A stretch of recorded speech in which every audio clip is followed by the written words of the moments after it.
one and all. Welcome back to another semi-exciting episode of Earth and Stone.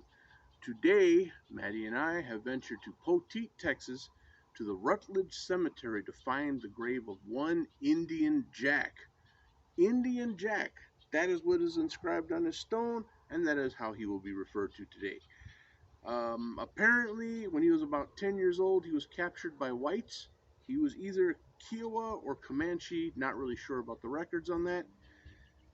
He was taken in by the McDonald family. Some people say Mr. McDonald purchased him.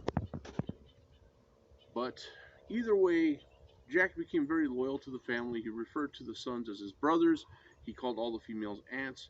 And Jack grew to be strongly addicted to coffee, tobacco, and whiskey whenever he could get it.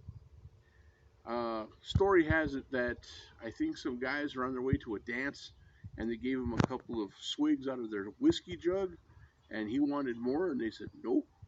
So he chased them around with a butcher knife and guess what? He got more whiskey. So, according to the stories, he was a bit of a clown when he was on the booze. One story that seemed to amuse Maddie was that he would ride up to total strangers, tip his hat, say, "How are you doing, sir?" And then he'd turn his horse around and walk out, "Go to hell, you another blank, whatever." I don't know if he threw him the finger, I just put that in for flavor. But yes, a very interesting story for a very interesting person. He had been shot with a musket ball, so his arm was a little mangled. He was very self-conscious about that, I believe. And he had been snake bitten a time or two also.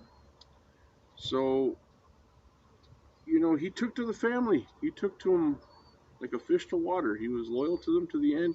He did chores around the place. He worked for them, and it's safe to say that he loved them. I think there's a name for that kind of syndrome, but whatever, it's better than facing the world alone, I guess, right? I mean, it was just him and one other boy. I believe they were captured when they were hiding in a hollow log, and they poked their heads out to see what was going on. They're like, "Hey, two boys." They took them. So, yeah, here he is. We had a hell of a time finding this one. Look how the stone is about the size of Indian Jack himself. I mean, this guy was runty. He was a little guy, okay? But it's always those little ones that cause the biggest problems. They're wiry, like little honey badgers or something. But here it is, a very simple stone. On top, it simply says Jack. And on the bottom, if you can see that, if you can zoom into that, it just says Indian Jack. There's no last name. There's no Jack McDonald or Jack Two Bears or nothing. Just Indian Jack. There it is. That's how he was known. And that's how he left this world. And here he lies. Rest in peace, Jack. Thank you for another stunning adventure. Finding you wasn't easy, but it was worth the time.